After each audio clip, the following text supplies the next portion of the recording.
춤추고품이 소름처럼 돋는데 결국은 중앙 무대에서 춤을 추지 못하시고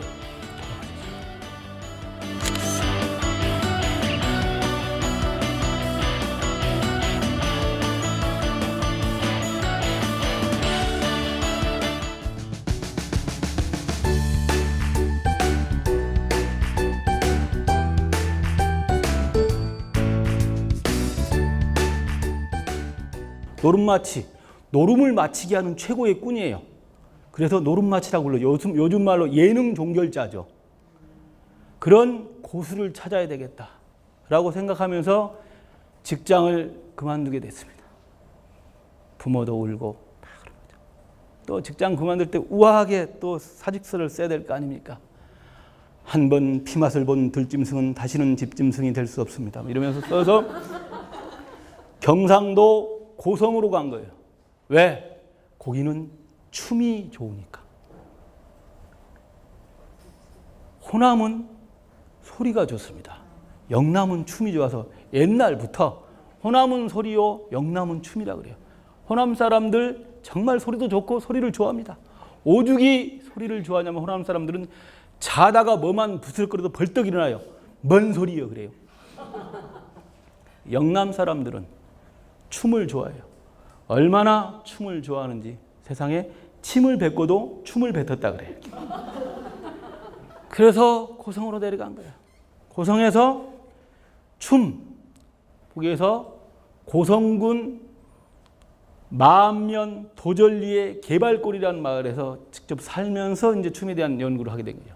개발골은 마을이 개발같이 생겼어요. 그래서 10가구 이상 살면 안 되는 거예요. 왜? 개발이 10개밖에 안 되니까. 내가 11번째 가구였어요. 그리고 동네 개들의 희망이 됐어요.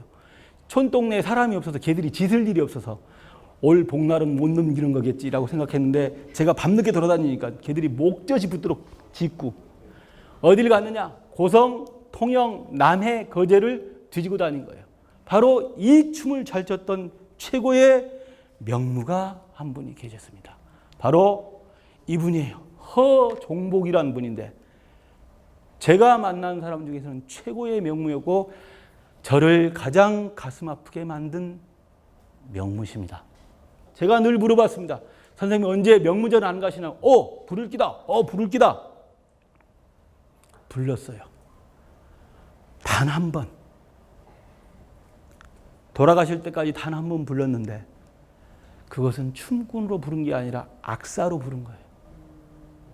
내가 내려갔을 때 이미 돌아가시고 계시는 중이었는데 한 번 부른 무대가 자기가 동네 선배 한 사람을 춤을 가르쳐줬어요. 그 사람이 그 춤을 배워서 전국 노인 장기자랑대회에 나가갖고 1등을 했어요. 서울에서 기획하는 사람들이 그 사람이 묻혀있는 명문 줄 알고 그 사람을 초청한 거죠. 이렇게. 그리고 이분은 북을 치러 간 거죠. 제가 우연히 그 광경을 보러 가서 봤어요. 처음에는 너무 반가워서 선생님 출연하십니까? 반갑습니다. 그랬더니 표정이 어둡더라. 무대에서 일평생을 춤을 췄는데 일평생을 서보고 싶었던 무대가 바로 저긴데 자기가 나가서 팔 한 번만 들면 박수가 쏟아질 텐데 북만 치는 거죠. 이렇게.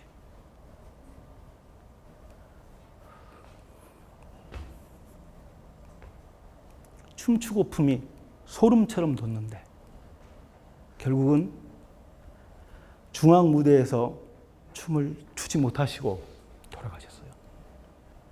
떠나야 되겠다. 다시 서울로 올라가서 기획을 해야 되겠다.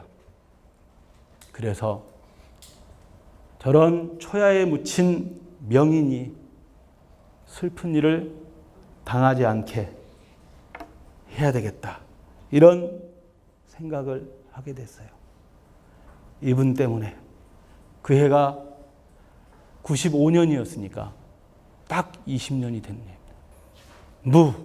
아무것도 없어서 춤이 되는 거지.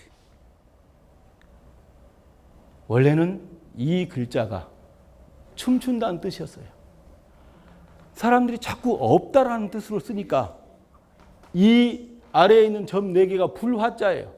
불화자 대신 이거 어그러질 천자, 오른발 왼발 이래서 어그러지게 있는 이 모습을 천자를 붙여서 새로운 춤춘다는 글자를 만들고, 원래 춤춘다는 글자였던 무자는 사람들이 쓰는 용례대로 없다라는 뜻으로 쓰이게 된 거죠. 왜 그랬을까? 왜 춤춘다는 말을 없다라고 썼을까? 알 수는 없지만 아마도 춤의 예술의 궁극은 이 없는 것이 아닌가라는 생각을 하게 됐어요. 이쯤 되니 제가 44살이 됐더라고요. 그리고 혹시라도 여러분이 질문을 하면 받으시게 되는 책을 쓰게 된 거죠. 저는 전통의 기획자입니다. 여러분들은 어쩌면은 전통 공연을 한 번도 돈 주고 보지 않은 죄인들일 겁니다. 저는 전통 공연이 재미없는 거 충분히 다 이해합니다. 왜? 손님 없는 데서 공연했으니까. 손님 없는 데 춤추는 사람들이 미친 사람들이지. 저는 명인들의 춤을 보고 싶었어요. 그러려면 제일 먼저 해야 되는 게 손님을 꽉 채워야 돼. 그래야 춤추다 딱 하다가 얼씨구 추임새가 뭘 알아듣네? 그때부터 기술이 나오는 거지. 손님이 없으면 기술이 안 나오는 거지. 어느 날 내가 좋아서 미쳤던 일을 하고 났더니 작가가 돼 있더라고요. 내가 이것을 바라는 꿈도 전혀 없었는데, 그리고 어느 날 사업가가 돼 있더라고요. 저는 창업을 한 적 없습니다만은 흥행을 하면서 한 번도 실패한 적이 없습니다. 이거는 서울 놀이마당 야외에서 한 게 아니에요. 이거는 극장에서 한 거예요. 언제 했느냐? 그렇게 94년도에 했던 이 할머니가 95년도에 인간문화재가 됐어요. 제가 이 할머니를 데리고 일주일간 장기 공연을 하기로 했어요. 500석 극장에서. 그래서 계약을 해놓고 아차. 500석 극장 전통으로 단 하루 채우기도 힘든데 일주일간을 채워야 되는 거예요. 명인 김유감 포스터를 만들어 놓고 손톱으로 밤마다 깨물어서 이렇게 어떻게 하면 손님이 오게 할 것인가. 딱 10일을 남겨두고 밑에 있는 애들이 이거 하실 겁니까? 포기하실 겁니까? 포기하면 뭐 다 날리는 거죠. 돈은. 극장 대관료부터 다 날리는 거죠. 딱 10일 남겨두고 중대한 결단을 했죠. 야, 제목을 바꾸자. 명인 김유감은 본 제목이고 부제를 제목처럼 크게 쓰자. 부제의 이름 공연도 보고 점도 치고 개떼같이 왔어요. 개떼같이 와서 살아남는 거죠. 늘 생각하죠. 공연할 때 이번 공연은 망할 것 같아. 아, 이번은 아니야.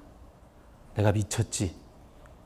하지만 죽도록 노력하는 거죠. 중요한 거 늘 그날 외에는 내일이 없어야 돼요. 그리고 연출하고 뭐 선글라스 끼고 뭐 하고 뭐 저는 뭐 지금 충분히 그래도 돼요. 손 하나 까딱하면 다 움직일 거예요, 애들이. 지금도 늘 가방에 찌라시가 있어요. 언제든지 주겠다는 일념으로. 그러는 거죠, 이렇게. 제가 여러분들한테 일을 가르쳐 드릴 수는 없죠, 당연히. 하지만 어떤 일이든지 미쳐라? 뭐. 근데 이런 날들이 오더라고요. 제가 여러분께 이야기할 수 있는 이야기가 있습니다. 저는 전통의 연출가인데 여러분들은 전통에 대해서 어떤 생각을 하고 계실까? 당연히 재미없다고 생각하셨을 거예요. 재미없어요. 손님 없는. 전 이야기할 수 있어요. 제 공연은 재미있어요. 그런데 제가 제 재미를 하나를 보기 위해서 사람들을 만나면서 고수가 누군지에 대해서는 알게 된 거죠. 1. 말 하나가 틀린 사람들이에요. 여러분이 마주하고 여러분이 만나야 될 세계에 어떠한 고수가 있을 것인가. 내가 고수가 아니면 고수는 알아보는 눈이 있어야 되는 거죠. 이렇게. 여러분들이 그런 눈을 분명히 가지시게 될 거예요. 저에게는 10년 터울로 한자 한자 오더니 사무가 되었고 이 사무에 사무친 삶을 살면서 이것이 보고 싶어서 지금껏 최고의 마이너리그 전통에서 솔직히 흥행으로는 한 번도 실패해 본 적이 없는, 전통을 해서 집을 사서 살았다라고 하면 그건 참 우리 업계에서는 그런 겁니다. 그리고 저 자신은 그 속에서 인문학도 발견하고 문장의 해법을 터득해 해서 나름 작가도 되었습니다. 여러분들한테는 어떤 글자가 할까요? 여러분들은 또 어떤 눈으로 여러분 세계의 고수들을 살피고 살아야 될까요? 여러분들한테도 그런 정말 좋은 눈들이 분명히 가지시고 계실 거고, 가진 자기 자신을 잘 발견하셨으면 합니다. 전통 연출가로 마지막 이야기. 저는 전통, 제가 본 전통은 전통 캐캐 묵은 것이 아니라 켜켜이 묵힌 것이었습니다. 감사합니다.